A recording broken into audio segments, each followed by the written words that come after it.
भाभी भाभी कहाँ हो? एकदम हीरोइन जैसी दिख रही है। लेकिन भैया कहाँ है? यहाँ हो ना, बोल क्या हुआ?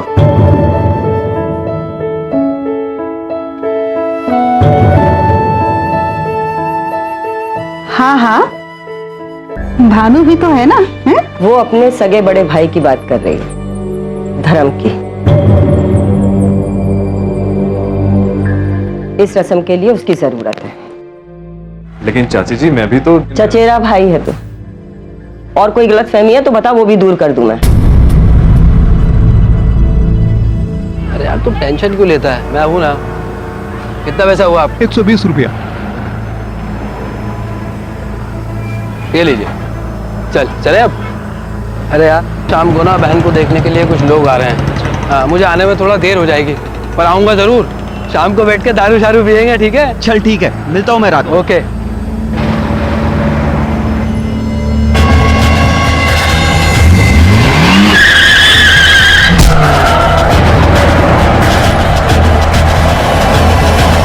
तुम दोनों यहाँ लव्स की तरह क्या खुसुर फुसुर कर रहे हो जाएगी तुम दोनों की भी शादी। जाके बहन की शादी ना, अभी काम करो, चलो जाओ। और तू यहाँ खड़ा खड़ा मुंह देखता रहेगा क्या? धर्म को फोन करके बुला, जल्दी जल्दी कर।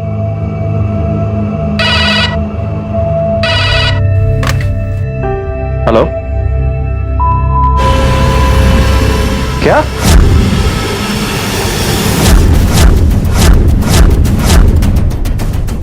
ठाकुर सर, आसपास लोगों से पूछताछ करो, किसने एक्सीडेंट होते हुए देखा। और इसके घर वालों को इन्फॉर्म कर दिया? ये सर, इसका नाम धर्म है। इसके साथ में इसका दोस्त भी था, उसने एक्सीडेंट होते हुए देखा, तो घर वालों को ऑलरेडी इन्फॉर्म कर दिया है। ठीक है, फॉरेंसिक वाले और फोटोग्राफर को भी बुलाओ। जी सर। सर हम रोज दोपहर को साथ में दुकान से आते थे, फिर उसी पान वाले की दुकान पर हम लोग कुछ खाया पिया करते थे, फिर वो अपने घर चला जाया करता था, मैं अपने घर चला जाया करता था। सर आज भी धर्म ने मुझसे बातें की, और जैसे ही वो रोड क्रॉस करने लगा, मिलता हूँ मैं रात को। ओके।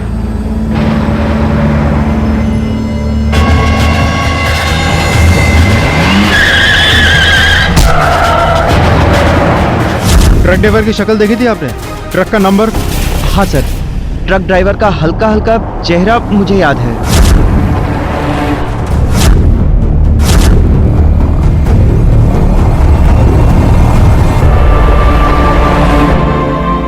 कोई टाल सकता नहीं है पुत्र, जो होना है वो तो।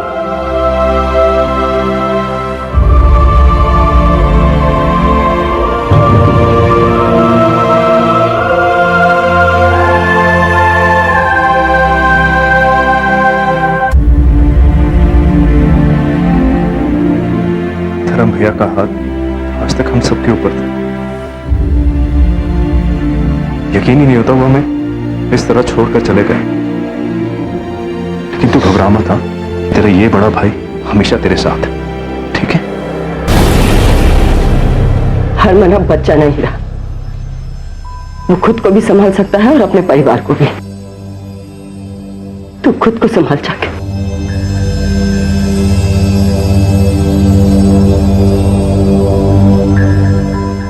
गलती हो सब, रात भर गाड़ी चलाई, एक पल के लिए आग झपकी और एक्सीडेंट हो गया।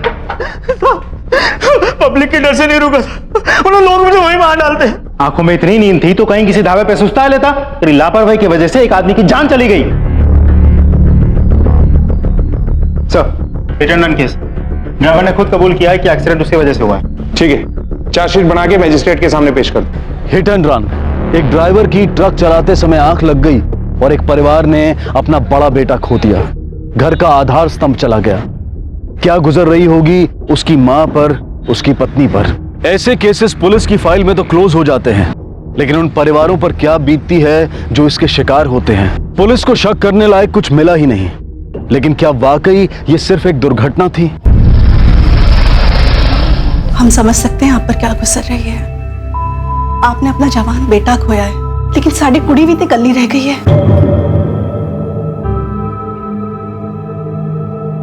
आप मधुर की शादी करना चाहते हैं, जरूर कीजिए।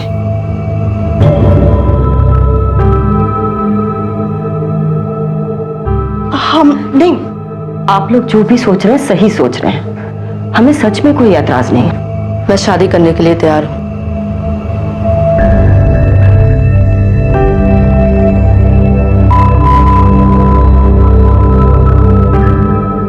लेकिन सिर्फ हरमन के साथ।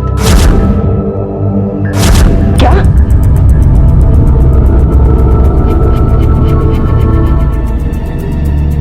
ये तो आप ही के घर की प्रथा है ना, चादर ओढ़ाने की प्रथा, कि अगर बड़ा भाई ना रहे तो छोटे भाई को उसकी पत्नी की जिम्मेदारी उठानी होगी। बकवास बंद कर, क्या नाप शनाप बके जा रही है? लेकिन मम्मी जी मैं तो सिर्फ अपना हक मांग रही हूँ। पर ये गलत बात है पुत्र। गलत? आज आपको सही और गलत के बीच का फर्क नजर आ रहा है? आप तब कहां थी जब हरमन खुद बेझिझक धर्म जी के सामने हमारे कमरे में मेरे साथ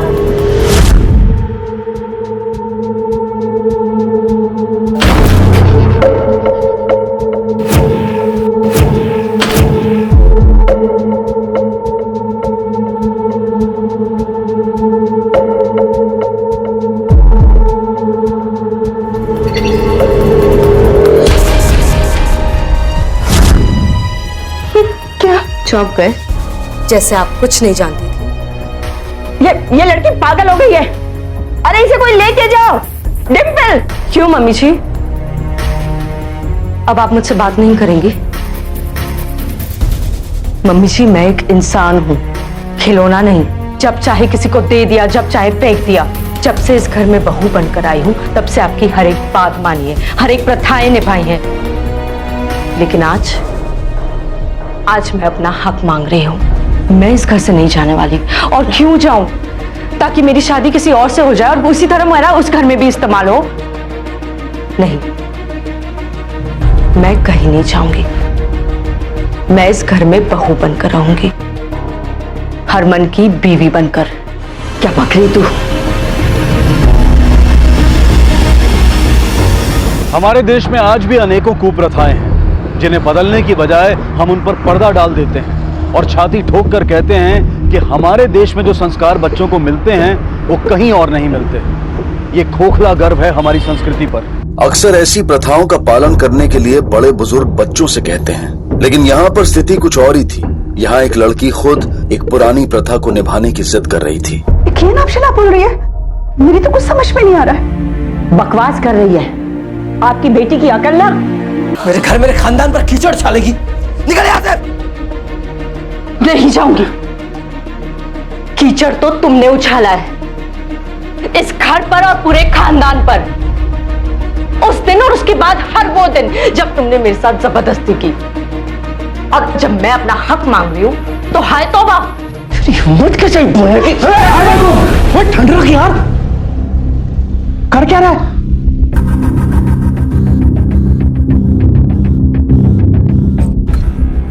भाभी ये सब छोड़ो ना। आपको इस घर में शादी करनी है ना? मैं तैयार हूं शादी करने के लिए।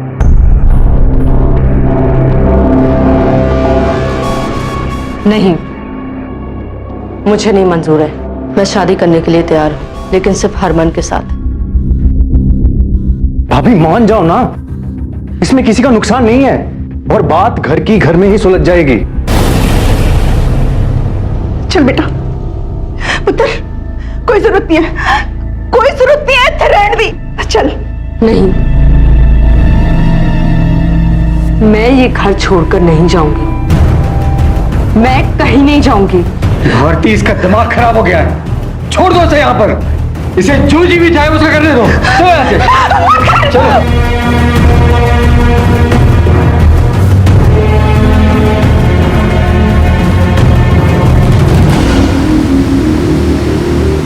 प्रीति, बैठकर बात करते हैं प्लीज। मम्मी पापा मेरी शादी कहीं और करा देंगे हरमन। तुम्हारे घर में जो कुछ भी चल रहा है वो सब लोकेलिटी में फैल गया। सब लोग जान चुके हैं हरमन मैं किसी और के साथ शादी नहीं कर सकती। पता नहीं ये मधुर भाभी क्यों, मैं नहीं जानता वो ये सब क्यों कर रही हैं। पर एक बात पक्की है, तुम्हारी शादी मुझसे ही होगी, समझी? हम दोनों को कोई अलग नहीं कर सकता। चाहे उसके लिए मुझे कुछ भी करना पड़े, मैं करूंगा। क्या हुआ प्रीति? देखा हरमन, वो हम पे छिपकर नजर रखती है, हमारी बातें सुनती है। इस बार नहीं छोड़ूंगा इसे, नहीं छोड़ूंगा। हिम्मत तो देखो इसकी, छिप छिप कर बातें सुन रही थी हमारी, नजर रखे हुए थी मुझ पर और प्रीति पर। मैंने ऐसा कुछ नहीं किया। एक और झूठ। अब ये रोज रोज का ड्रामा करना छोड़ दो, बहुत हुआ। झूठे तो तुम हो हरमन, नाटक तुम कर रहे हो। वहां प्रीति से प्यार का नाटक और यहाँ मेरा इस्तेमाल। झूठे तुम हो। तुम झूठी नहीं, एक घटिया और गिरी हुई औरत हो। सोती हो भानु के साथ और दुनिया के सामने नाम लेती हो मेरा, ताकि मुझे फंसा सको। हरमन! बेटा सुन तो ले। दूर रहना मुझसे। किसी ने भी मुझे हाथ लगाया ना तो मैं छोड़ूंगी नहीं। झूठे हो तुम सब, झूठे हो। पागल हो गई ये औरत। मम्मी जी पागल हो गई है ये। कुछ करो इसका।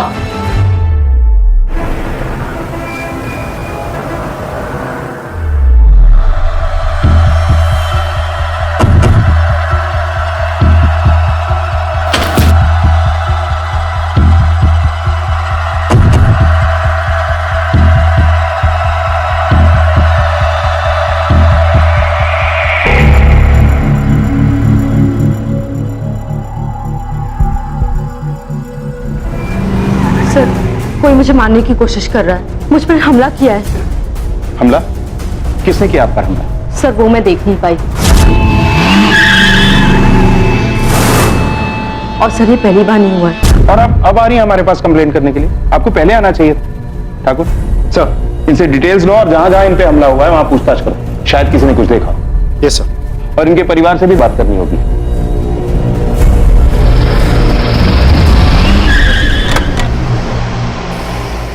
हाँ जी, हमें भी कुछ समझ में नहीं आ रहा है। हमें भी नहीं पता वाकई में कि क्या हुआ है। देखिए ये पहली बार नहीं, इससे पहले भी इन पर 2 बार जानलेवा हमला हो चुका है। हाँ ये कह रही है ऐसा, लेकिन कितना सच है? अच्छा, आप में से कोई भी इनके साथ पुलिस स्टेशन में रिपोर्ट लिखाने क्यों नहीं आया? अरे क्यों है सर, हमारा दिमाग ठिकाने पर है, इसकी तरह नहीं। सर ये औरत मनगढ़ंत कहानियां बनाती है, और ये हमले वाली बात भी या तो इसका वहम है या फिर झूठ। और आपको ऐसा क्यों लगता है कि इन पर वाकई में हमला नहीं हुआ है? मतलब आप इतने कॉन्फिडेंस से कैसे कह सकते हैं कि ये झूठ बोल रही हैं? ठीक है, अभी तो मैं यहां आकर सवाल कर रहा हूं। अगर मेरे सवालों का सही जवाब नहीं मिला तो आप में से एक एक को पुलिस स्टेशन में आके जवाब देने होंगे। इंस्पेक्टर साहब, ये पहले भी बहुत झूठ बोल चुकी है। दरअसल एक पुरानी घिसी पिटी प्रथा के नाम पर वो हरमन से शादी करने की जिद कर रही थी। मैं शादी करने के लिए तैयार हूँ, लेकिन सिर्फ हरमन के साथ। क्या? ये तो आप ही के घर की प्रथा है ना कि अगर बड़ा भाई ना रहे तो छोटे भाई को उसकी पत्नी की जिम्मेदारी उठानी होगी। आपने कुछ देखा था? सर मैंने ना देखा ना सुना, और यदि इस इलाके में कुछ होता है तो सब तुरंत भीड़ जमा हो जाती है। नहीं सर, हमें कुछ नहीं पता। अच्छे से याद कीजिए। पति की मौत से बाद से वो घर से बाहर निकलती कहाँ है, और सर है भी वो बड़ी अजीब सी। ठीक है, ऐसा कैसे हो सकता है कि किसी ने आप पे अटैक किया और आपने कुछ देखा ही नहीं? सब रास्ता सुनसान था, आसपास कोई नहीं था।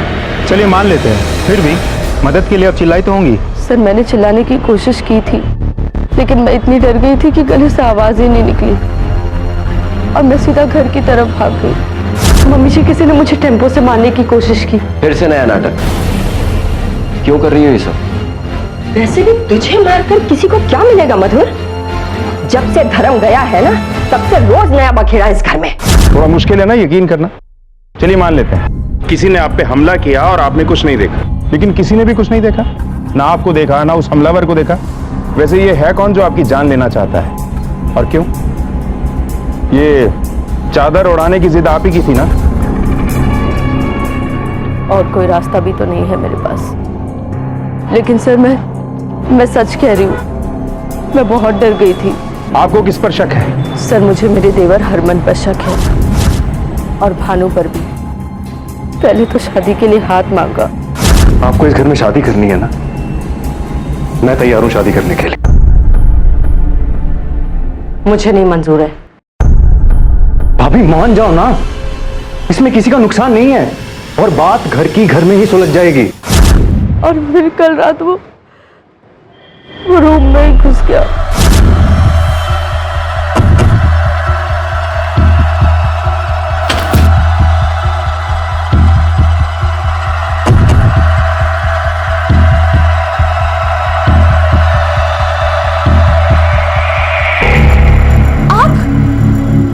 आप यहाँ क्या कर रहे हैं? मदर, मुझे तुम्हारी फिक्र हो रही थी, इसलिए आया हूँ। तुम ठीक हो ना? हाथ मत लगाना मुझे, दूर रहो मुझसे, नहीं तो मैं चिल्ला दूंगी, मैं सबको बुलाऊंगी। ये तमाशा तुम छोड़ नहीं सकते हो क्या? अरे जो हो गया उसे भूल जाओ।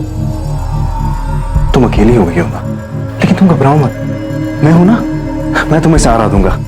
मैं यहाँ तेरे लिए आया था, लेकिन तेरे तो नखरे ही बढ़ गए। मुझे मना करके तूने अच्छा नहीं किया, इसका बदला जरूर लूंगा, याद रखियो। कहीं उसके साथ भी तो आपका कोई संबंध तो नहीं था? नहीं सर। और हरमन के साथ? मैं मना कैसे करती? जो भी होता था मेरे पति के सामने होता था।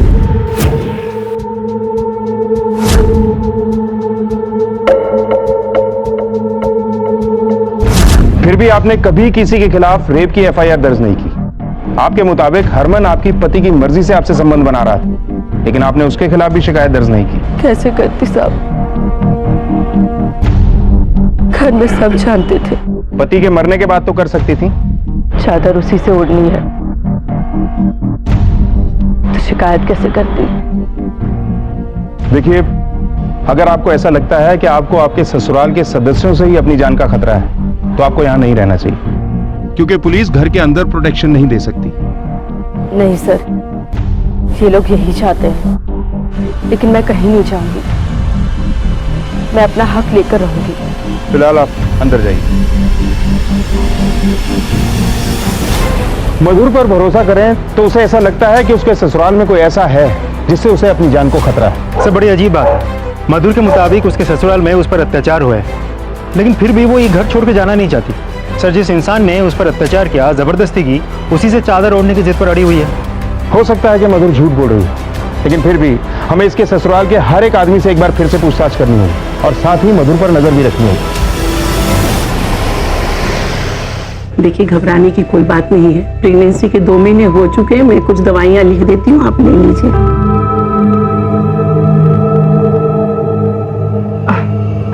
Thank you doctor.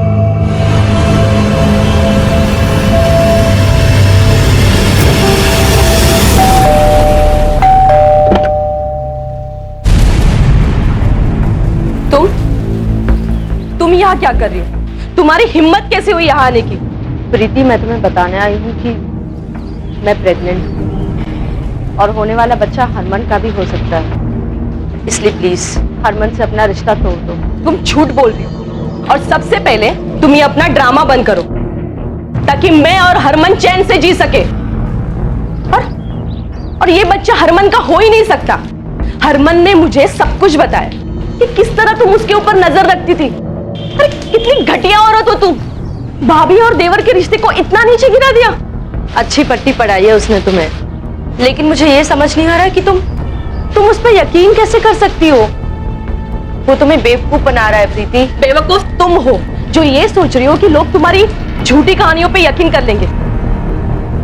मैं आखिरी बार बोल, हमें अकेला छोड़ दो, वरना तुम्हें हरमन के रास्ते से दूर करने के लिए मैं किस हद तक जा सकती हूँ ये तुम सोच भी नहीं सकते।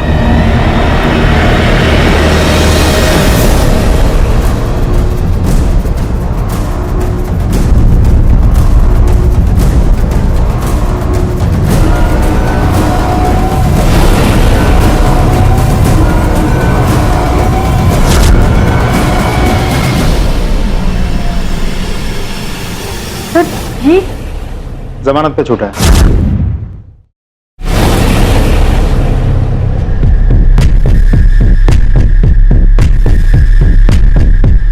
मैंने कहा था ना, कोई नई कहानी लेकर आएगी।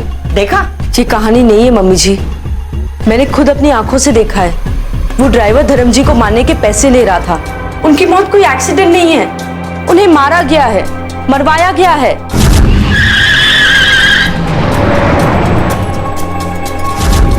क्या रहा है ये सब?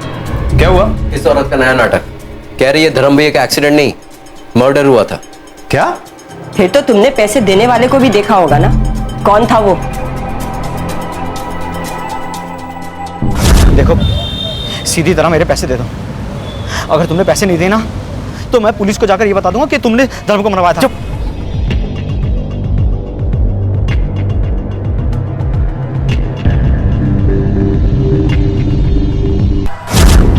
क्या क्या बोल रही हैं आप ये? मेरा भानु अपने ही भाई को मरवाएगा? अरे धक्के मार के निकालो बाहर इसे। घर तोड़ना चाहती है हमारा, पहले पति को खा गई, अब हमारे ऊपर उंगली उठा रही हो।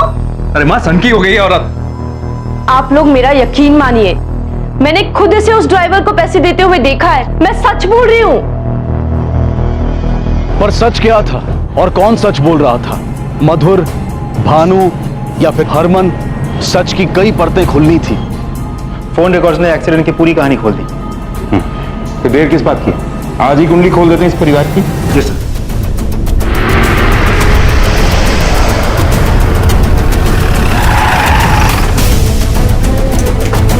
भानु कहाँ है? वो तो घर पे नहीं है सर। जहां भी है उसे बुलाइए। उस पर अपने ही भाई का खून करवाने का इल्जाम है। ये क्या कह रहे हैं? इंस्पेक्टर साहब, आप भी इसकी बातों में आ गए?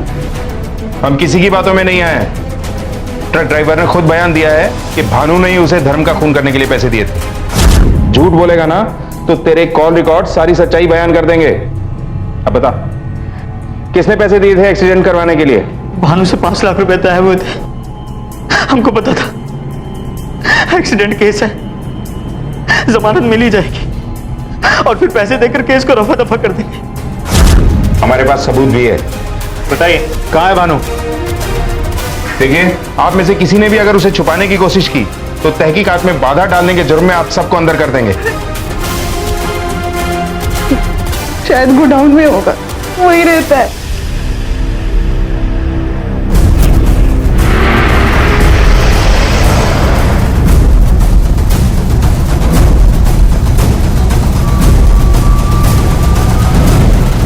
खून, अच्छी तरह से तलाशी लो सारी जगह की। उधर देखो।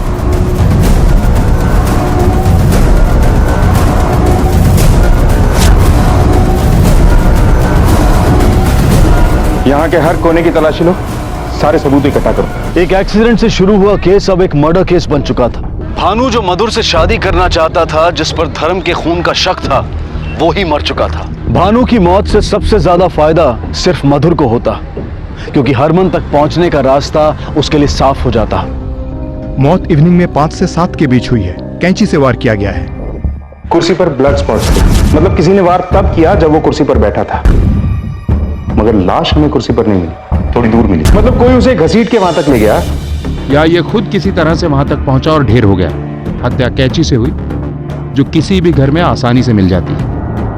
हो ना हो, ये हत्या इस परिवार से ही जुड़ी हुई है।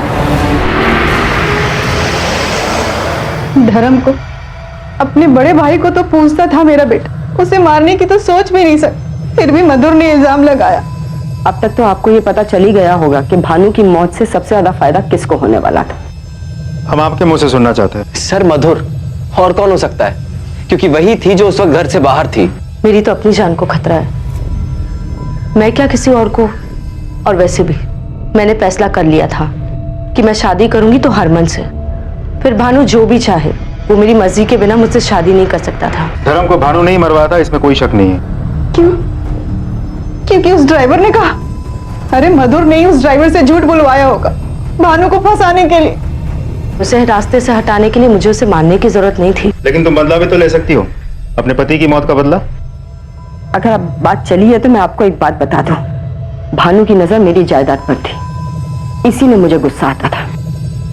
क्योंकि मेरा भानु अपना फर्ज समझकर उससे शादी करनी चाहिए, लेकिन मेरे बेटे की यही शराफत उसकी मौत बन गई। काश भानु मेरे हाथ से ही मरता। उस दिन कहां थी आप? 5 से 7 के बीच? सर मैं अपनी मंगेतर प्रीति के साथ था, आप चाहे तो उससे पूछ सकते हैं। मेरी तबीयत खराब थी, मुझे चक्कर आते थे, इसीलिए अपने कमरे में ही रहती थी। सबने मेरा बहुत ख्याल रखा, सिवाय एक की। कौन? मधुर। वही नहीं थी घर पर। मेरी तबीयत खराब थी, इसलिए मैं डॉक्टर के पास गई थी। तो समझ में नहीं आ रहा झूठ कौन बोल रहा है, मधुर या उसके ससुराल वाले? मधुर के पास मोटिव तो है, लेकिन वो उस टाइम घर पर नहीं थी। उस दौरान हमारे कांस्टेबल ने उसे डॉक्टर की क्लिनिक से निकलते हुए देखा था। उसने किसी से मदद ली होगी? लगता नहीं। सर, ये मधुर कहीं एक्टिंग तो नहीं कर रही है? बेचारी का, एक बेचारी औरत इतनी जिद्दी हो सकती है? हो भी सकता है। उस प्रीति से बात हुई? जी सर, प्रीति ने कहा कि हरमन उसके साथ ही था। शायद दोनों मिले हुए हैं, दोनों ही झूठ बोल रहे होंगे। शक तो सिमर और डिंपल पर भी जाता है। दोनों के पास वजह थी। मां को बेटे से बहुत प्यार था, हो सकता है वो उसकी मौत का बदला लेना चाहती हो। और दूसरी तरफ डिंपल को भी अपने भाई से बेहद लगाव था।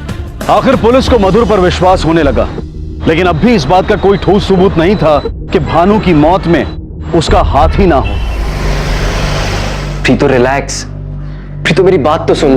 देखो हरमन, जब तक ये मधुर हमारे रास्ते से हट नहीं जाती ना, तब तक कुछ सही नहीं होगा। तो ठीक है ना, उसे रास्ते से ही हटा दूंगा वंस एंड फॉर ऑल। तब तो सब ठीक हो जाएगा ना। प्रीतो, मैं तुझे बाद में फोन करता हूं। क्या करेगा तू? कैसे रास्ते से हटाएगा मधुर को? मार देगा, खून करेगा तू? हाँ, करूंगा। जरूरत पड़ी तो करूंगा। जीना हराम कर दिया उसने मेरा। अरे उसे मारकर तुझे क्या मिलेगा? जेल चला जाएगा। सारी की सारी जिंदगी सामने पड़ी है, पूरी बर्बाद हो जाएगी। देख पुत्र, बड़े बेटे को मैं खो चुकी हूं, दूसरे को खोना नहीं चाहती। और मैं प्रीतो को नहीं खोना चाहता। आप समझ क्यों नहीं रही हो माँ? 2 टके की मधुर को मारूंगा तो कम से कम प्रीतो के साथ जी तो पाऊंगा। अब मैं नहीं रुकने वाला। अरे पुत्र, पुत्र, पुत्र, पुत्र, मेरी बात तो सुन पुत्र।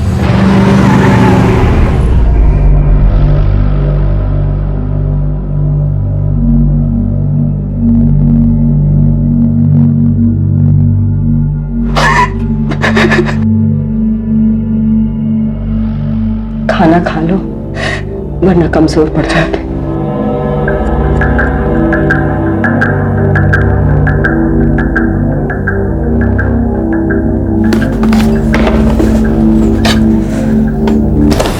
पास भी मत आना। हिम्मत तो देखो इसकी, हमारी लाइफ बर्बाद कर दी, हमारे पूरे परिवार की बदनामी कर दी, और हमारे साथ खाना खाना चाहती हो? तुम्हारी वजह से ना कोई मुझसे शादी नहीं करेगा, समझी तुम? I hate you.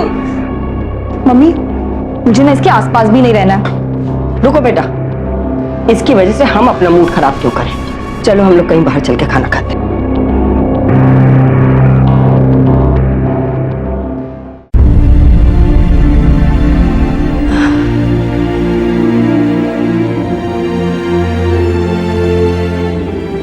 कितनी बुरी हूं ना मैं।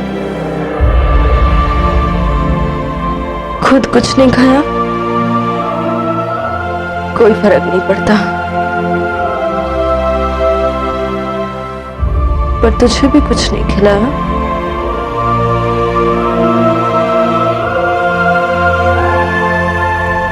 तुझे तो खाना ही होगा।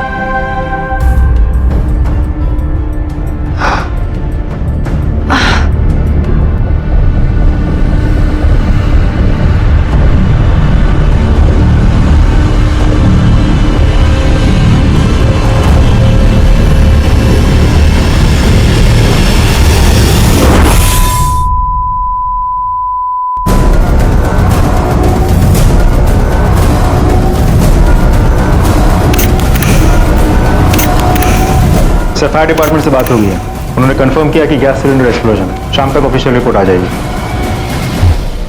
मधुर सच बोल रही थी। उसके परिवार में ही कोई था जो उसकी जान लेना चाहता था। पोस्टमार्टम रिपोर्ट के मुताबिक वो प्रेग्नेंट थी और उसने 4-5 नींद की गोलियां खाई। अगर वो नींद की गोलियां खाकर ही जान देना चाहती थी तो ज्यादा गोलियां लेती, गैस क्यों ऑन रखती? कोई नींद की गोलियां खाकर ब्लास्ट का इंतजाम क्यों करेगा? यह मौत भी कोई एक्सीडेंट नहीं है। मधुर घर छोड़ना नहीं चाहती थी और हम उसे घर में पुलिस प्रोटेक्शन नहीं दे सकते। ये बात हमने उसे समझाई भी थी, लेकिन उसने नहीं सुनी। घर के ही किसी ने उसकी मौत का इंतजाम किया।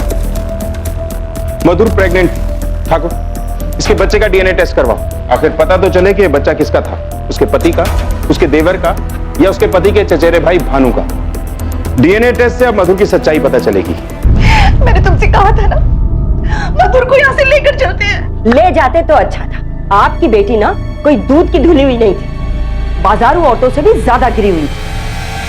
पहले उसने भानु को अपने जाल में फंसाया, उससे संबंध बनाए और उसके बाद उसका खून कर। उसके बाद हरमन को फंसाने की कोशिश की और जब ऐसा नहीं हुआ तो अपनी जान ले ली उसने। कम से कम जीते जी नहीं तो मर के खानदान का सत्यानाश कर। अपनी बकवास बंद कर, छोड़ो नहीं तुझे। खबरदार, जो हाथ लगाया तो देखा माँ बाप को सच्चाई कितनी कड़वी लगी। एक मिनट, क्या हो रहा है ये सब? बंद कीजिए और चलिए हमारे साथ थाने। ले चलो इसे। अरे ये क्या जबरदस्ती है? जबरदस्ती अभी तक शुरू नहीं हुई है, अगर जरूरत पड़ी तो वो भी करेंगे। चलो आप भी चलिए। अरे लेकिन मैंने क्या किया? मैं तो इस फैमिली का हिस्सा भी नहीं हूँ। हमें सब पता है, आपको भी चलना होगा। चलिए आप लोग, लेकर आओ। तो ना तुम अपने भाभी के साथ सोते थे, ना तुम्हारा कोई गलत रिश्ता था। सर वो औरत झूठ बोल रही थी। उसकी कोख में जो बच्चा था उसका डीएनए तेरे डीएनए से मैच करता है।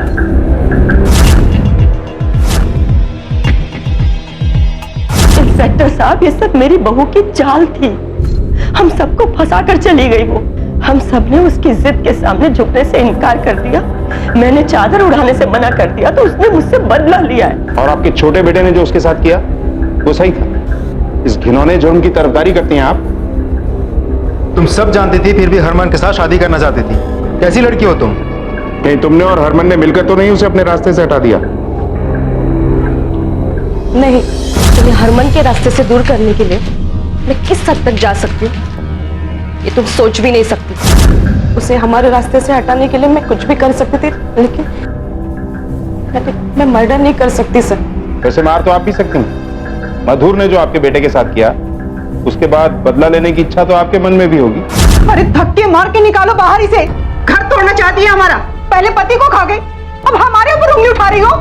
नहीं सर, मैं किसी की जान नहीं ले सकती, लेकिन हाँ मेरी जेठानी ले सकती, उनका बेटा भी, यहाँ तक कि उनकी बेटी डिंपल भी। हाँ, मैं नाराज थी भाभी से क्योंकि उन्होंने चादर प्रथा की मांग की थी, इसलिए मेरा रिश्ता भी टूट गया था और कोई रिश्ता भी नहीं आ रहा था मेरे लिए। तुम्हारी वजह से ना कोई मुझसे शादी नहीं करेगा, समझी तुम? I hate you. मैं बहुत गुस्सा थी भाभी से, लेकिन मैंने उन्हें नहीं मारा है। मैं सच कह रही हूँ, मेरा यकीन कीजिए। पहला मर्डर रोड एक्सीडेंट से, दूसरा कैंची से और तीसरा गैस ऑन रखकर। हरमन और प्रीति के पास सबसे बड़ा मोटिव था, सिमर, डिंपल या रत्ना। सबके बारे में जानकारी इकट्ठा करो। मधुर ने हमसे उस पर हुए हमले का जिक्र किया था। हर इंसिडेंट्स की डिटेल्स फिर से चेक करो। किसी ने गाड़ी चढ़ाने की कोशिश की थी उस पर।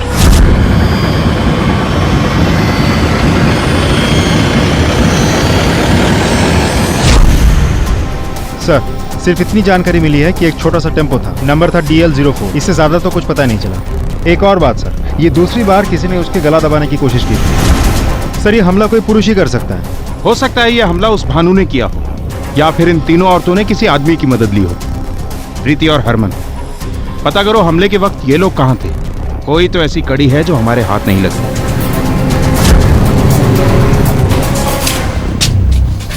अब तो इंस्पेक्टर साहब आपको यकीन हो गया ना कि हम में से कोई भी खूनी नहीं है। हरमन कहाँ? हरमन अब कुछ दिन हमारा मेहमान रहेगा। सर मैं सच कह रहा हूं, मैंने कुछ नहीं किया। तूने अपनी भाभी का बलात्कार किया और उसका खून भी किया। उस पर 3 बार जानलेवा हमले हुए।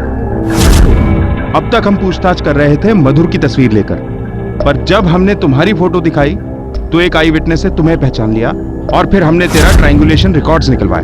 अब झूठ बोलने से कोई फायदा नहीं है हरमन, बोल। सर ये सच है कि मैंने उसकी जान लेने की कोशिश की थी। मैंने प्रीति से वादा किया था कि मैं मधुर को रास्ते से हटा दूंगा।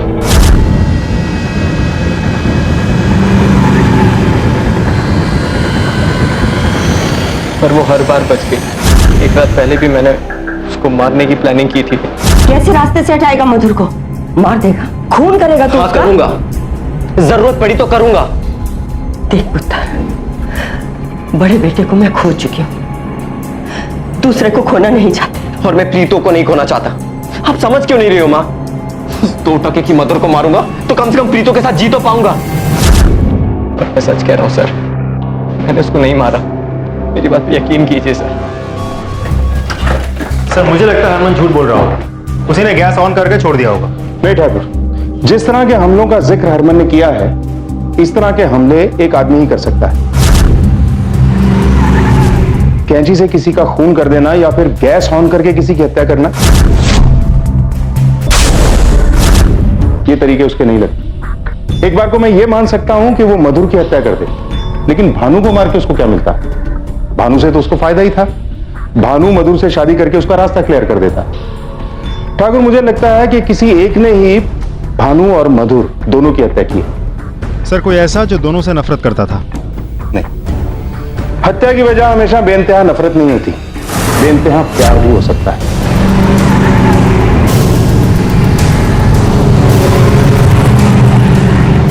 आप लोग चलिए हमारे साथ, आप भी। लेकिन इंस्पेक्टर साहब, बेटे को तो पहले ही ले जा चुके हैं, अब किसे ले जाएंगे? अब क्या चाहिए आपको? ये तो आप हमें बताएंगे। अपने बेटे के लिए इतना तो कर ही सकते हैं आप, और आप जानते हैं हम यहां क्यों आए।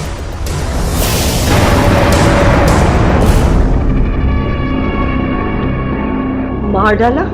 दोनों को मैंने मार डाला। उसने मेरे बेटों की जिंदगी नरक बना दी। और भानु? भानु की नजर मेरी जायदाद पर थी। घबरा मत, तेरा ये बड़ा भाई हमेशा तेरे साथ। हरमन अब बच्चा नहीं रहा, वो खुद को भी संभाल सकता है और अपने परिवार को भी। और उस जायदाद के लिए उसने मेरे बेटे को मारा, तो ये सजा तो उसको मिलनी ही थी। उस दिन जब गुस्से से भानु घर से निकला था तो मैं भी उसके पीछे पीछे गोडाउन गई थी। और फिर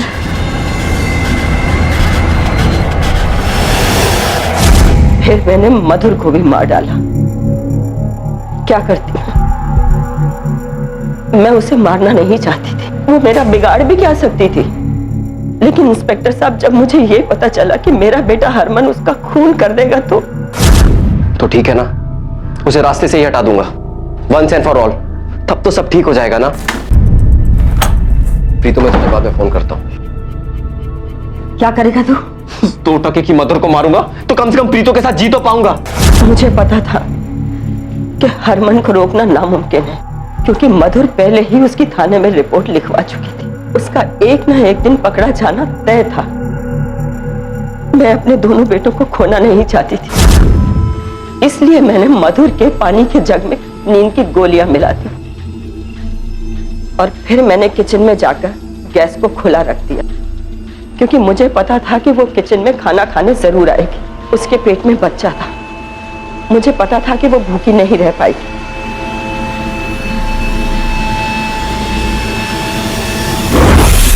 बहुत प्यार करती हूँ मैं अपने बेटों से और उनके लिए कुछ भी कर सकती हूँ। आपने 3 खून किए। पहले आपने अपने भतीजे भानु को मारा, फिर अपनी बहू के साथ साथ उसके पेट में पल रहे उसके बच्चे को भी मारा।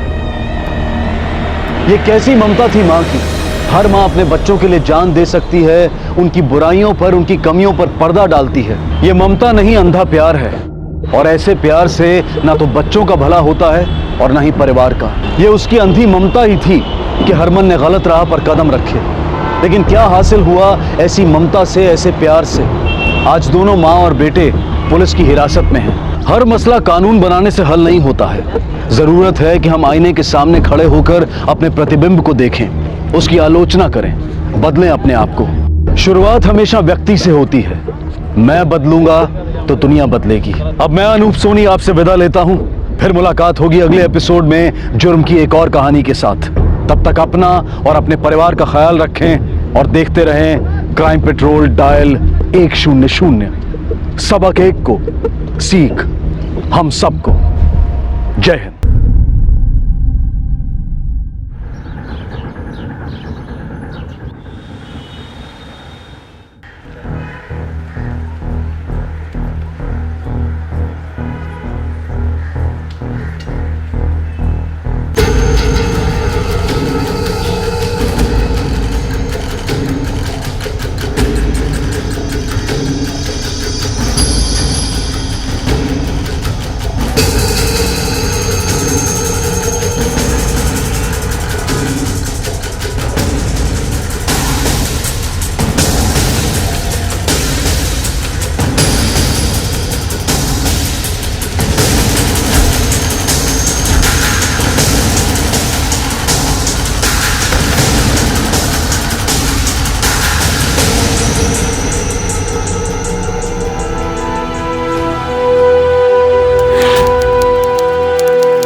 पुत्र, आना पुत्र मेरे पास।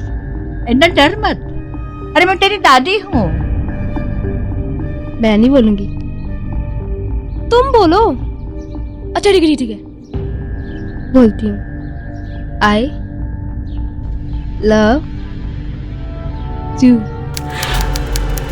हाँ मेरे मम्मी बचाओ, पागल दादी ने मेरे को पकड़ लिया। बचाओ बचाओ बचाओ, संभाल। अरे पुत्र डर मत।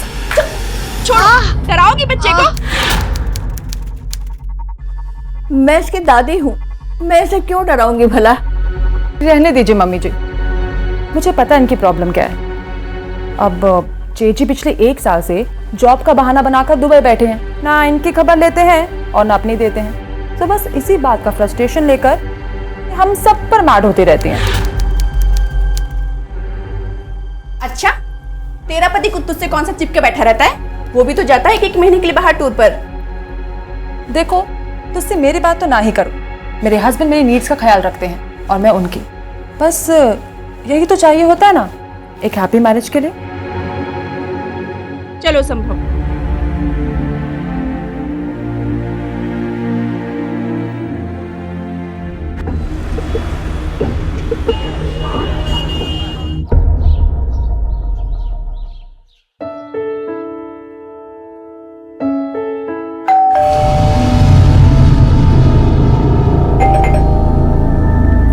हाँ आ रही हूँ। आओ आओ। हाँ हाँ हाँ, नहीं नहीं यार, इस बारी का ट्रिप तो बहुत सक्सेसफुल रहा, सब कुछ अच्छा रहा। बल्कि इस बारी ना वो डिस्ट्रीब्यूटर्स ने कोई हमें नेगेटिव रिस्पांस नहीं दिया। अरे सारा कुछ अचीव हो गया यार। और वो जो टारगेट्स है ना, मैं तेरे को बता रहा हूँ कि साल से पहले अचीव हो जाएंगे, सारे टारगेट्स हो जाएंगे। हाँ तू चिंता मत कर यार, एवरीथिंग विल बी सॉर्टेड। हाँ हाँ चल मैं रखता हूँ, फ़ोन रखता हूँ, ठीक है?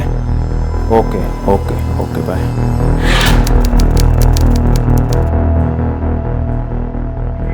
कार्तिक यार कमाल है, ऐसा कोई करता है अपनी वाइफ के साथ? पूरे 20 दिन बाद वापस घर आए हो और घर में घुसे भी तो फोन पे बात करते हैं। यार तुम कितनी फिल्मी हो यार। मैं कोई बॉलीवुड एक्टर नहीं हूँ जो अपनी हीरोइन के साथ रोमांस करता फिरे। बहुत काम करने पड़ते हैं मुझे, जिंदगी में बड़ी मेहनत करनी पड़ती है कुछ करने के लिए। पर सब लोग मैनेज तो करते हैं ना कार्तिक। यार मुझे बहुत भूख लगी है कोमल, प्लीज कुछ खाने के लगाना। मैं अभी आ रहा हूँ फ्रेश होके। ओके।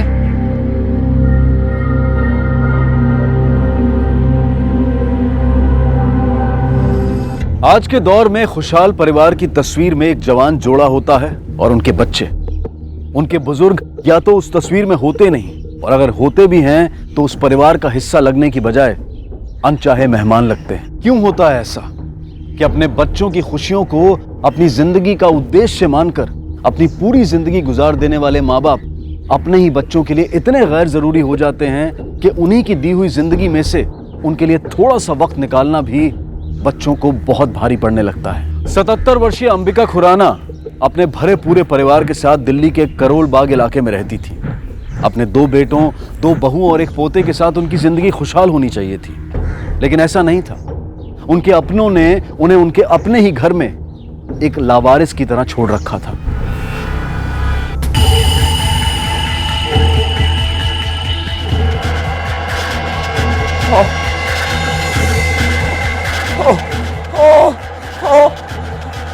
पूरे 1.25 महीने बाद आज तुमने फोन उठाया मेरा। हाँ, ऐसी कौन सी नौकरी कर रहे हो जो तुम्हें बात करने की फुर्सत नहीं है? तुम्हें ना मेरी फिक्र है और ना अपने बच्चे की। अरे मेरा तो नसीब ही फूट गया तुमसे शादी करके। यहाँ तुम्हारी माँ ने मेरा जीना हराम कर रखा है, और ऊपर से वो कोमल।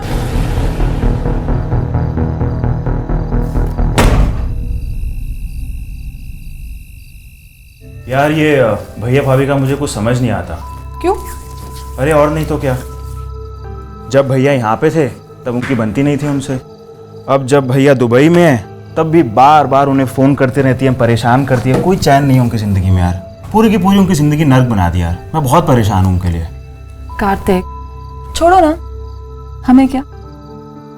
और वैसे भी इतने दिनों बाद घर वापस आए हो, मैं तुम्हारी वाइफ हूँ, ब्यूटीफुल हूँ और तुम्हारे सामने हूँ, पर नहीं, तुम्हें तो अपने भैया भाभी की पड़ी है। ऐसा क्यों? आई एम सो सॉरी, जो तुम आज सच में बहुत ब्यूटीफुल लग रही हो।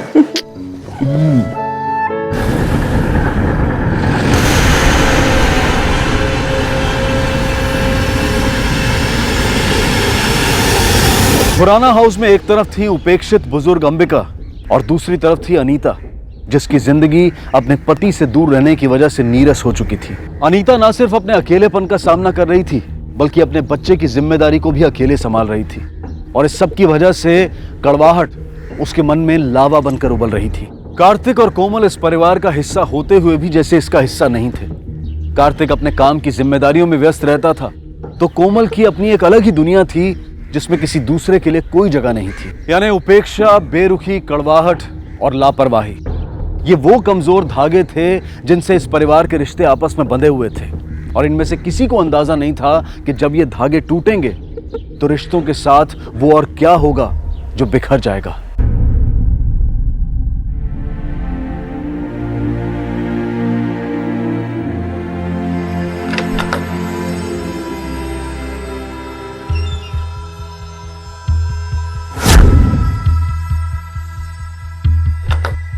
कोमल, कोमल, कोमल आ गया। कोमल, कोमल, कोमल, कोमल। फिर शुरू हो गई यार। कोमल, कोमल, कोमल। आए मम्मी जी। मम्मी जी,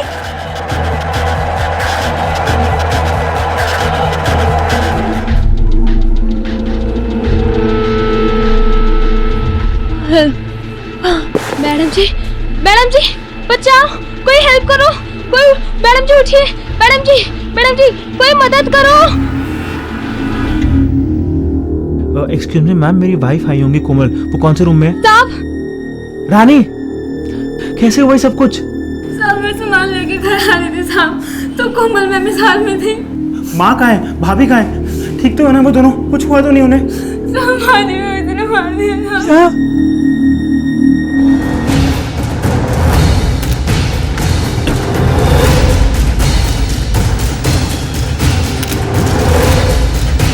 सर, एक अंगूठी गायब हुई है। सिर्फ एक अंगूठी और कुछ भी नहीं? नहीं, और कुछ नहीं। माँ जी की अंगूठी थी, 2 लाख की थी, पर ज्यादातर मेरी कबर्ड में रहती थी। सर, दरवाजे पे कोई फोर्स्ड एंट्री का निशान नहीं है। फोर्स्ड एंट्री के निशान नहीं है, लेकिन हॉल का सामान जिस तरह से बिखरा हुआ है, इरादा रॉबरी का ही लगता है। ताज्जुब की बात यह है कि सिर्फ एक अंगूठी चोरी हुई है और अनीता का कमरा भी बिल्कुल सही सलामत है। और सर, जिस तरह दिन दहाड़े ये सब कुछ हुआ है, लगता है कि जिसने भी ये किया है उसे पहले से पता था घर में सिर्फ 2 औरतें। इनकी मेड ने कुछ बताया? सर, वो आधे दिन की छुट्टी पे, जब वो लौटी तो उसने कोमल को जख्मी हालत में पाया। आने वाले ने भी कोई जोर जबरदस्ती नहीं की है, लगता है किसी ने मदद की है उसकी, या फिर उसने डुप्लीकेट चाबी की मदद ली है। और जिस तरह से सिर्फ हॉल का ही सामान बिखरा हुआ है, लगता है उसने हमें गुमराह करने की कोशिश की है। ऐसा करो, घर वालों से पूछताछ करो, ड्राइवर से, मेड से, आसपास के दुकान वालों से भी। सर,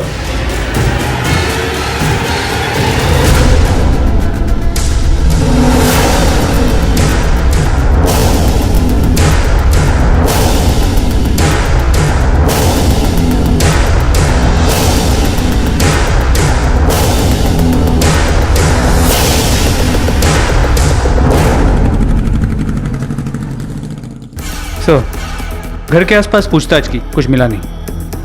कोमल को होश आया? नहीं सर, अब तक नहीं आया। वहाँ एक कांस्टेबल तैनात किया है उसकी सिक्योरिटी के लिए, उसे होश आते हुए हमें इन्फॉर्म कर रहे। सर, मुझे एक बात खटक रही, चोर ने सिर्फ अंबिका जी को क्यों मारा, कोमल को क्यों छोड़ दिया, जबकि वो इस केस की चश्मदीद गवाह है। हो सकता है कोमल ने उस वक्त शोर बहुत मचाया हो, जिस वजह से कातिल को प्लान चेंज करना पड़ा हो। मुझे इस अनीता के रोल पे भी शक है। अपनी सास की बॉडी को देखकर उसके आंख से एक आंसू तक नहीं है, पर अब भी अस्पताल में बेंच पे बैठ के वो गेम खेल रही, जैसा उसका इससे कुछ लेना देना है ही नहीं। शायद सास और बहू में बनती ना हो। खैर, ये सब तो हम चेक कर ही लेंगे। फिलहाल उस अंगूठी को ट्रेस करो, चोर उसे बेचने की कोशिश जरूर करेगा। सर अंबिका जी का पोस्टमार्टम रिपोर्ट।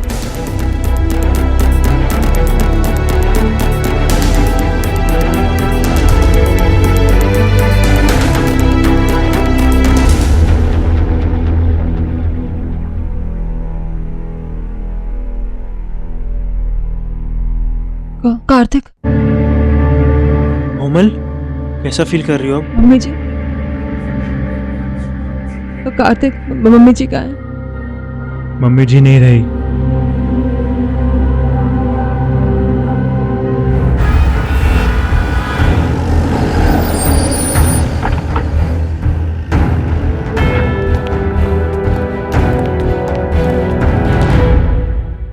कोमल जी, क्या हुआ था उस दिन? जी मैं अपने रूम में थी। आई mummy ji. Mummy ji, mummy जी। इसके बाद क्या हुआ मुझे कुछ याद नहीं। कोमल जी, कुछ भी ऐसी बात जो आपने उस हत्यारे के बारे में नोटिस की हो? मसलन उसका रंग कैसा था, उसका कद कैसा था, कोई शरीर पे चोट का निशान था, कुछ भी? वो एवरेज हाइट का था। उसने चेहरे पे मास्क डाला हुआ था और शायद काले रंग का था। इसके अलावा मुझे और कुछ याद नहीं। एक बात बता दूं आप लोगों को, पोस्टमार्टम की रिपोर्ट में अंबिका जी के शरीर पर चोट के निशान थे, यानी मारपीट के, फिजिकल अब्यूज। और डॉक्टर्स के मुताबिक ये निशान घटना से पहले के हैं। आप लोगों में से किसने मारा था उन्हें?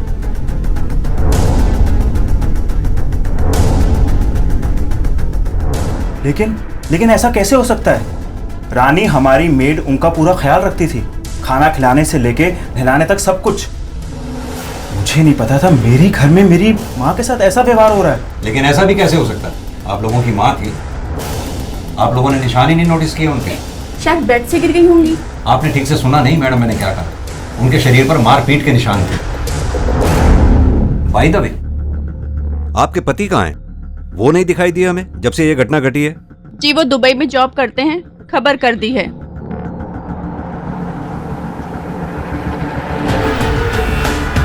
त्यागी, ये जो मेड है रानी, अगर ये अंबिका जी की केयर टेकर थी तो इसे तो निशानों के बारे में पता होना चाहिए था। और हादसे के बाद सबसे पहले घर में वही आई थी। एक काम करो, इस रानी को बुलवाओ और इस ड्राइवर से भी जरा पूछताछ करो, क्योंकि उसका इनके घर में बहुत आना जाना था। हो सकता है शायद उससे कुछ पता चले। तुझे तो अंबिका जी की देखभाल के लिए रखा गया था, फिर क्यों मारा करती थी उन्हें? मैंने नहीं मारा साहब उनको। किसने कहा आपसे? उनके घर वालों ने। सब झूठ बोल रहे हैं वो लोग, सब के सब। साहब नफरत करते थे उनसे। अम्मा जी, हेलो, खाना खा लो, मैंने दवाई देनी है, ठीक है? खाना खा लेना। मेरे को काफी गहने हैं, बस मैं सारे गहने तेनू दे देंगे। बस तू सिर्फ एक को काम कर दे मेरा। कैसा काम? तू मैंने पुलिस स्टेशन ले चल, तो मेरी बहू मैंने मार डालेगी। कौन सी बहू? उन्होंने नाम नहीं लिया था साहब, और मैंने पूछा भी नहीं। क्या अनीता मैडम और क्या कोमल मैडम साहब, कोई किसी से कम नहीं है, उल्टा दोनों एक से बढ़कर एक हैं। अब कुछ दिन पहले की बात है। रानी आई यार, देखो इन्हें क्या चाहिए। मेरे को लेट हो रहा है, दे यार चाबी दे फटाफट। क्या हुआ? बाथरूम जाना है। अच्छा ठीक है, 2 मिनट रुको, मैं आ रही हूँ। रानी, अरे रानी,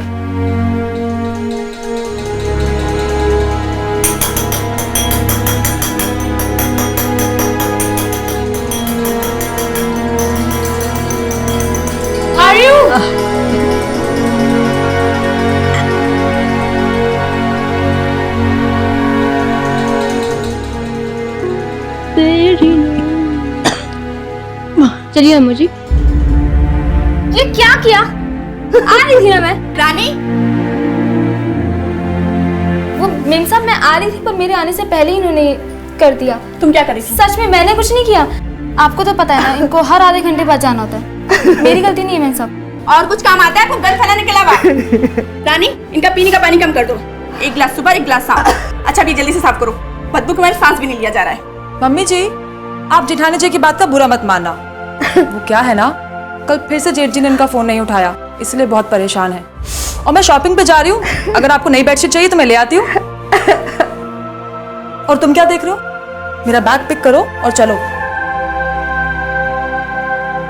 सर, उस घर में आए दिन झगड़े होते रहते थे और उस बेचारी बुढ़िया को अपनी दोनों बहुओं का अत्याचार सहना पड़ता था। अम्मा जी का कितना मन करता था साहब संभव बाबा के साथ खेलने का, लेकिन अनीता मैडम ने समझा रखा था संभव बाबा को कि उनकी दादी पागल है।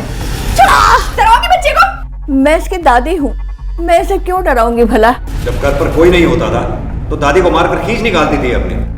किसी का मल साफ करने में खींच तो होती होगी। झूठ नहीं बोलूंगी साहब, गुस्सा आता था, कभी कभी अम्मा जी पे चिल्ला भी जाती थी, लेकिन साहब उनसे कोई शिकायत नहीं थी मुझे। मेरे पास सबूत है। एक मिनट साहब।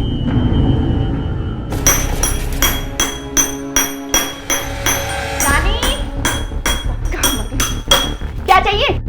बाथरूम जाना है। तेरे बाप की नौकरानी हो जो तुझे गोद में उठा के मुताने जाओ? कभी कुछ इतने नहीं जब देखो कुछ ना कुछ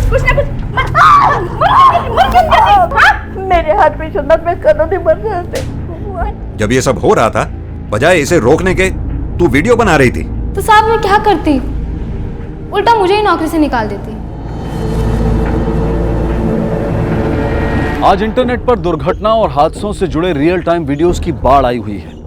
एक व्यक्ति आती हुई ट्रेन से बेखबर रेलवे ट्रैक पर खड़ा होता है और दूसरा व्यक्ति उसे होशियार करने की बजाय, उसकी जान बचाने की कोशिश करने की बजाय अपने मोबाइल कैमरा में उस दुर्घटना को रिकॉर्ड कर रहा होता है। वो व्यक्ति उस हादसे का शिकार हो जाता है और उस वीडियो को इंटरनेट पर अपलोड कर दिया जाता है और इस तरह एक ऐसे व्यक्ति की मौत करोड़ों लोगों के मनोरंजन का साधन बन जाती है जिससे शायद बचाया जा सकता था। ये चलन दर्शाता है कि हम इतने असंवेदनशील हो गए हैं कि किसी दूसरे व्यक्ति का दर्द, यहाँ तक कि उसकी मौत भी हमारे लिए कोई मायने नहीं रखती। रानी ने अगर कुछ मिनटों की मशहूरी की बजाय अंबिका जी के बारे में सोचा होता, उनके दर्द को महसूस किया होता और उस वीडियो को पुलिस को या किसी अन्य व्यक्ति को दिखाकर मदद मांगी होती, तो शायद उस बुजुर्ग महिला को अपने अंतिम समय में इतनी ज्यादती का शिकार ना होना पड़ता। हद होती है लापरवाही की। मेरी माँ को हर रोज कोई मारता था, उन्हें पीटता था, और तुम घर में होने के बावजूद तुमने कभी ध्यान नहीं दिया। अगर इतना ही ख्याल था उनका तो खुद क्यों नहीं बात करते थे उनसे? उनका हालचाल तक तो पूछने का टाइम था नहीं तुम्हारे पास, और सारा इल्जाम मुझ पे लगा रहे हो। कार्तिक देखो, जो हुआ अच्छा नहीं हुआ, पर हम उसे चेंज तो नहीं कर सकते ना। And I love you, and please ये गुस्सा थूक दो प्लीज। चलो तुम रेस्ट करो, थोड़ा सा पानी पियो, और मैं डॉक्टर से पूछता हूँ, तुम्हारे डिस्चार्ज की बात करता हूँ।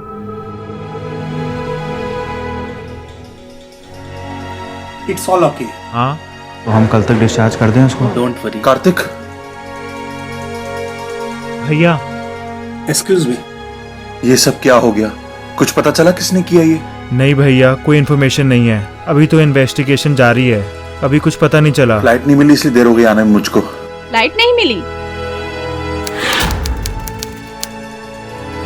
कोमल कैसी है? ठीक तो है वो अब? उसको ठीक होने में टाइम लगेगा, लेकिन डॉक्टर्स कह रहे हैं कि कल तक डिस्चार्ज मिल जाएगा। चलो भगवान का शुक्र है, तू चिंता मत कर, सब कुछ ठीक हो जाएगा। भैया मुझे कुछ पेपर साइन करने हैं, मैं अभी आता हूँ, अब यहीं रहना। ठीक, चिंता मत कर, मैं हूँ कोमल के पास। अच्छा, कोमल की बहुत फिक्र है तुम्हें? कभी अपनी बीबी की भी फिक्र की? वैसे तो तुम्हारी कंपनी 1 साल से छुट्टी नहीं दे रही थी, आज दे दी? ताना मत दे मुझे, इतना बड़ा हादसा हो गया इसलिए यहाँ पर आया। बूढ़ी माँ का मरना इतना बड़ा हादसा हो गया, अब बीबी का रोज रोज मरना वो नहीं दिखता? तेरा दिमाग खराब हो गया, जगह तो देख ले।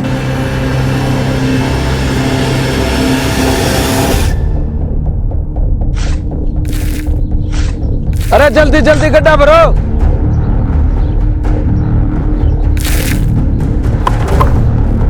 अरे ठेकेदार साहब जल्दी आओ, भाग के किसी का हाथ पड़ा हुआ है।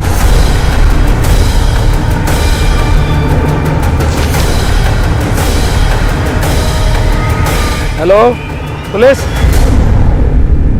क्यों नहीं अच्छे? क्यों अच्छे? जब देखो कुछ ना कुछ। हाँ, मारा था मैंने, आ गया था गुस्सा। घर का सारा काम अकेले करो, ऊपर से अपने बच्चे को अकेले संभालो, ऊपर से वो इतना परेशान करती थी। छूट गया कंट्रोल उस दिन। तो जैसे आप गुस्से में उन्हें मारा करती थी, ऐसे ही गुस्से में मारने का प्लान बना दिया होगा। अरे आपको क्या लगता है सिर्फ मैं अकेली थी जो उनको मारती थी? वो कोमल के दूध की धुली हुई है। मम्मी जी!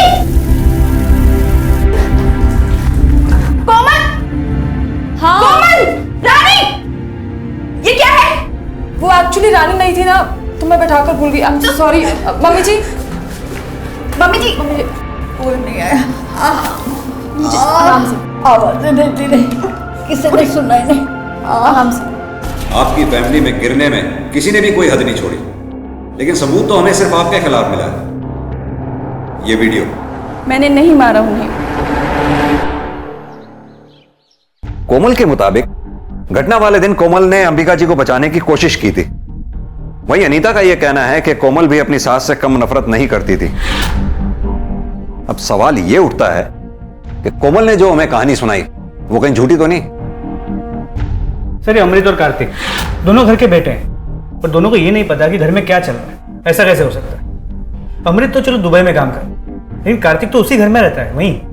उस अंगूठी के बारे में कुछ पता चला? नहीं सर, लेकिन हमारे खबरी नजर रखे हुए हैं, लेकिन किसी ने भी उसे बेचने की कोशिश नहीं की है। हो सकता है कि केस ठंडा होने का वेट कर रहे हो। इन सब में से किसी पे भी भरोसा नहीं किया जा सकता।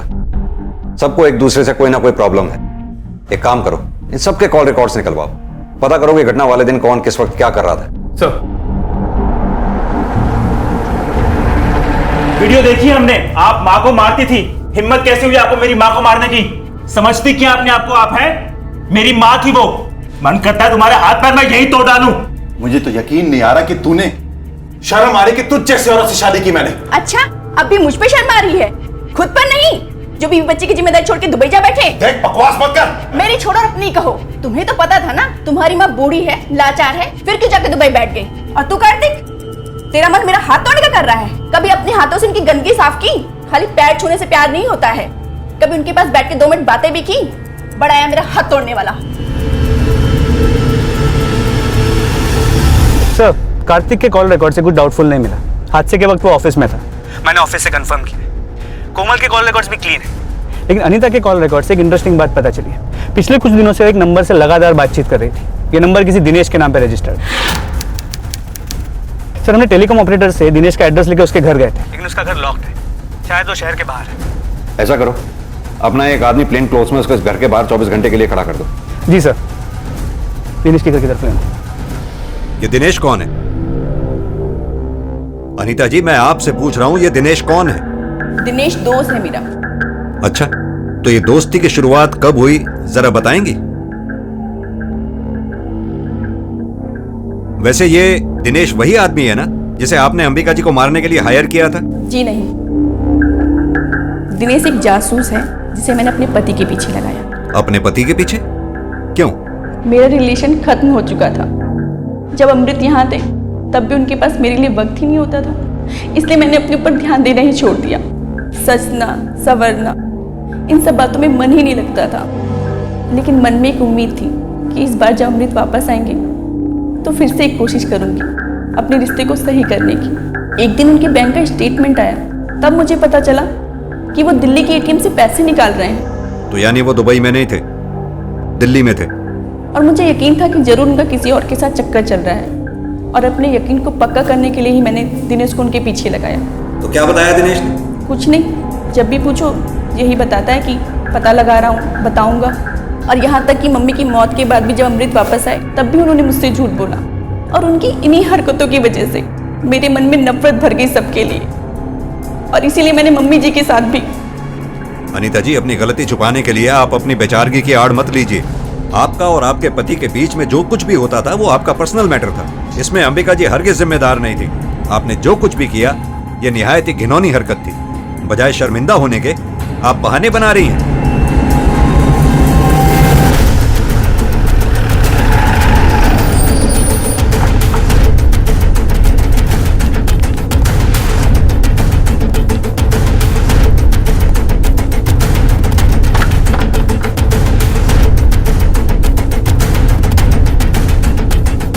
त्यागी सर,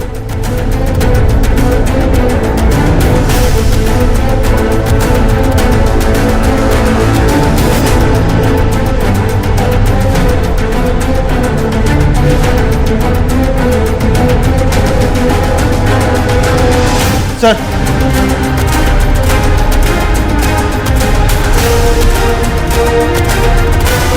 सर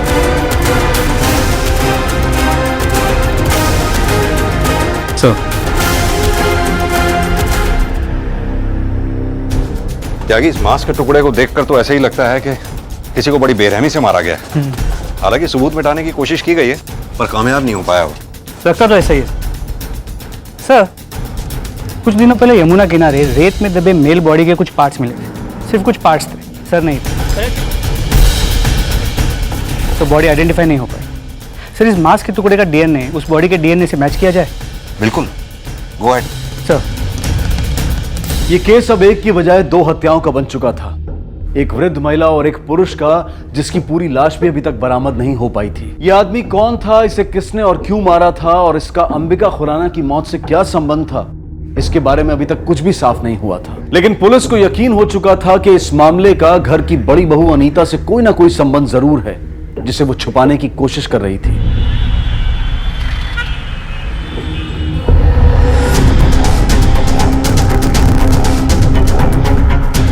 तो ये है तुम्हारा दुबई का होटल, ले चलो इसे।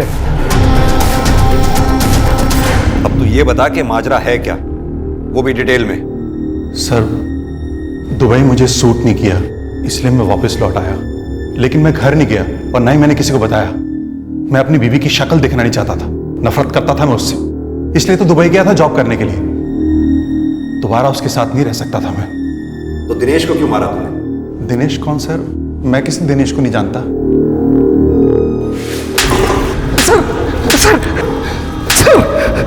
बेवकूफ समझा है हमें? तू क्या समझता है तेरे कॉल रिकॉर्ड्स में हमें दिनेश का नंबर नहीं दिखेगा? देख अमृत, सच सच बता दे वरना मैं तेरी खाल उधेड़ दूंगा। सर, दिनेश खुद से आया था मेरे पास। उसे पता लग गया था कि मैं दिल्ली में रहता हूँ। वो मुझे ब्लैकमेल कर रहा था, कह रहा था कि अगर मैंने उसे पैसे नहीं दिए तो वो अनीता को बता देगा। बस इतनी सी बात है सर। और तू पैसे उसे देना नहीं चाहता था, इसलिए तूने उसे मार नहीं दिया? सर, मैंने उसे नहीं मारा। मैं तो पैसे देने को राजी हो गया था, लेकिन वो ही नहीं आया मेरे पास। जिस तरह से अचानक आया उसी तरह से अचानक गायब हो गया। फिलहाल तो तेरे खिलाफ कोई सबूत नहीं है, जा।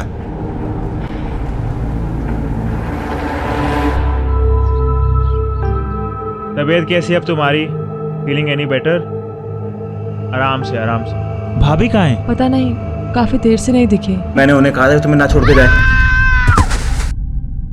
अरे यार रुको, एक मिनट रुको, तुम आराम से बैठो, मैं देख के आता हूँ।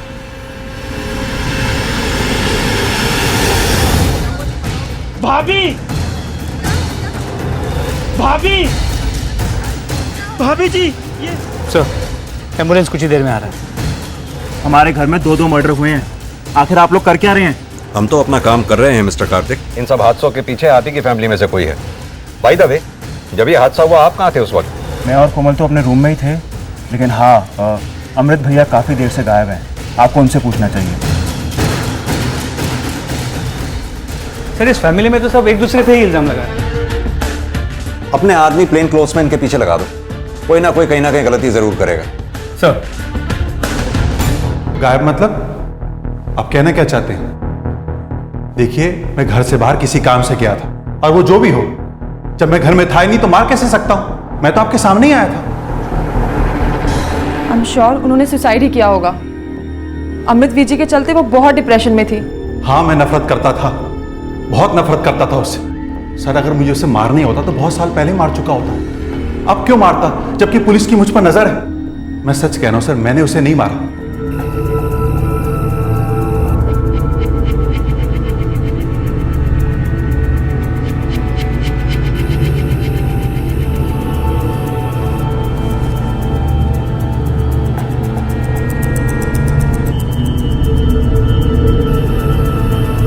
Hello sir.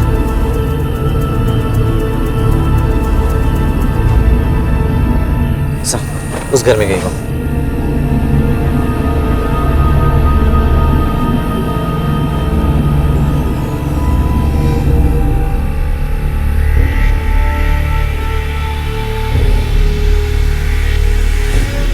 यह है कौन? सर चले? नहीं, मुझे देखना है वो कहाँ जा रहा है।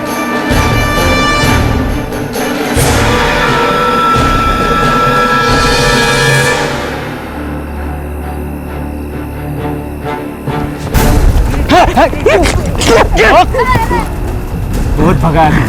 बैग मेरे को क्या है? पकड़ो इसे। सर, इसमें एक लाश है।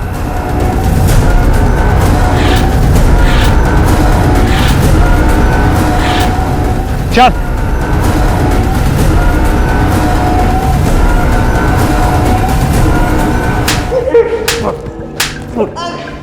देख, हमें सब पता चल चुका है। तुझे रंगे हाथों पकड़ा है हमने लाश के टुकड़ों के साथ। बच तो तू पाएगा नहीं। तू सच सच बता दे वरना मुफ्त में हड्डियां तोड़वाएगा अपनी। बोल।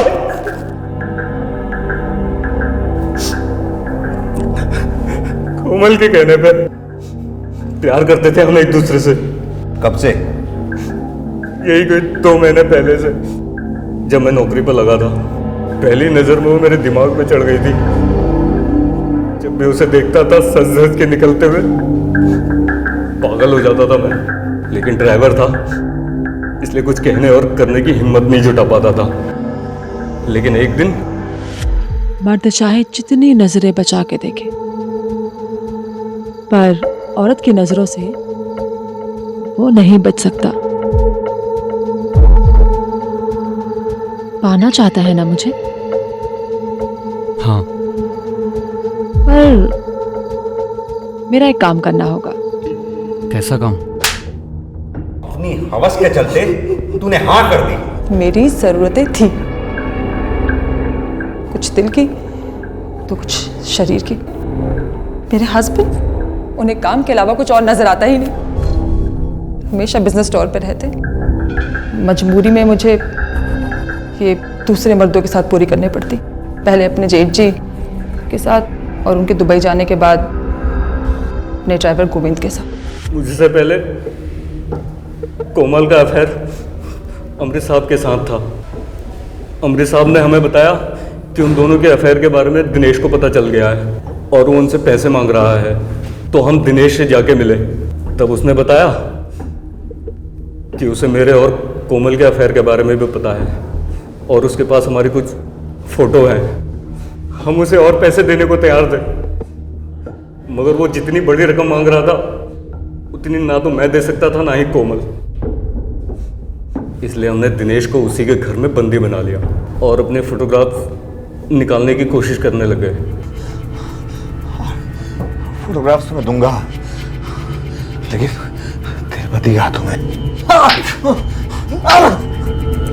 बोल। ये ऐसे नहीं मानेगा।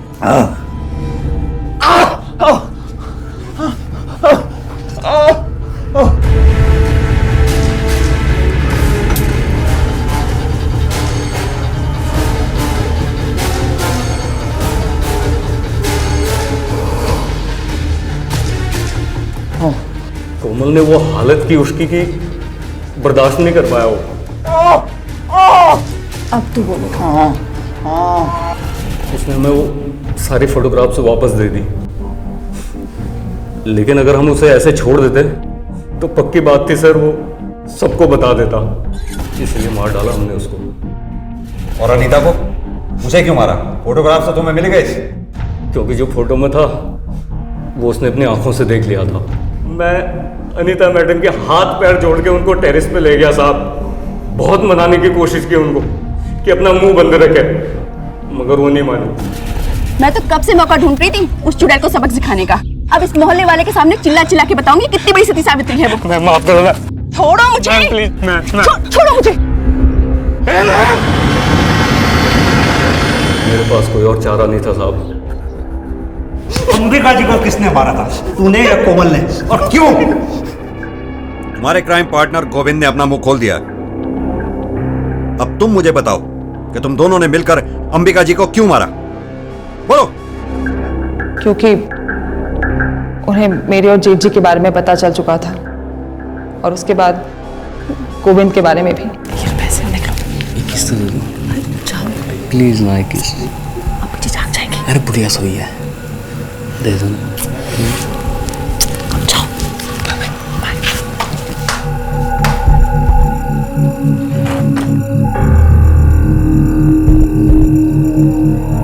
कोमल, अमृत के बाद एक ड्राइवर दलाल, ये तो अच्छा नहीं कर रही है। तो बता दोगे अपने बेटे को? बताना होता तो अमृत के वक्त से बता देती, और मैं अपने पुत्र का कार नहीं तोड़ना चाहती। मैंने कई बार सोचा कि जब वो किसी को कुछ बताने वाली नहीं है तो मुझे क्या फर्क पड़ता है, पर नहीं, मुझे फर्क पड़ता था। उनकी वो टक टक की आवाज, जब भी वो आवाज करती मुझे लगता वो मेरा मजाक उड़ा रही। तो बस मैंने फैसला कर लिया।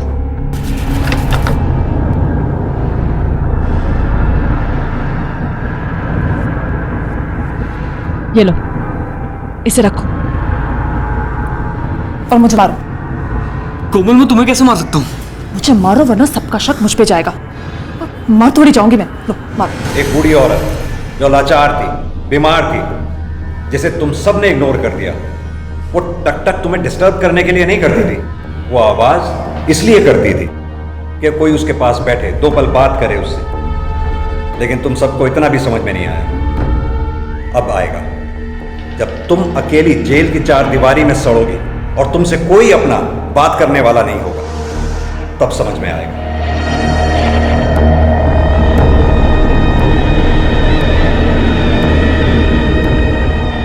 पारिवारिक मूल्यों की महत्वता और रिश्तों की मर्यादा और उनसे जुड़ी हुई जिम्मेदारियों को ना समझना या फिर समझते हुए भी उनका पालन ना करना किसी हद तक खतरनाक हो सकता है। और यह इस कहानी से अच्छी तरह से समझा जा सकता है। कोमल की अपने पति से प्यार पाने की चाहत कोई ऐसा मसला नहीं था जिसे बातचीत से सुलझाया नहीं जा सकता था, लेकिन उसने इस आसान राह को चुनने की बजाय अपने दिल में अपनी अधूरी इच्छाओं का मातम मनाना शुरू कर दिया, जिसकी वजह से गुस्से और नफरत का जन्म हुआ। और उसी गुस्से ने खुद उसे ही निशाना बनाकर उसे गलत राह पर कदम बढ़ाने पर मजबूर कर दिया। और वहीं दूसरी तरफ उसकी अंधी नफरत का शिकार बनी उसकी लाचार सास अंबिका खुराना। अगर कोमल ने अपने परिवार को और उसके परिवार ने उसे समझने की थोड़ी सी भी कोशिश की होती तो शायद जो हुआ वो ना होता। इस कहानी में हम सब के लिए सीख है, अपने रिश्तों को और अपने परिवार को समझें, उन्हें प्यार दें, उन्हें उस मजबूत पेड़ की तरह से बनाएं जिसकी छाया में हम खुद और बाकी के परिवार के लोग भी अपने आप को संतुष्ट और सुरक्षित महसूस करें। अब मैं अनूप सोनी आपसे विदा लेता हूं। फिर मुलाकात होगी जुर्म की एक और कहानी के साथ अगले एपिसोड में। तब तक अपना और अपने परिवार का ख्याल रखें और देखते रहें क्राइम पेट्रोल डायल 100। सबक एक को सीख हम सबको। जय हिंद। इस तरह के और भी एपिसोड देखने के लिए हमारे चैनल को सब्सक्राइब करें और बेल आइकन दबाना ना भूलें।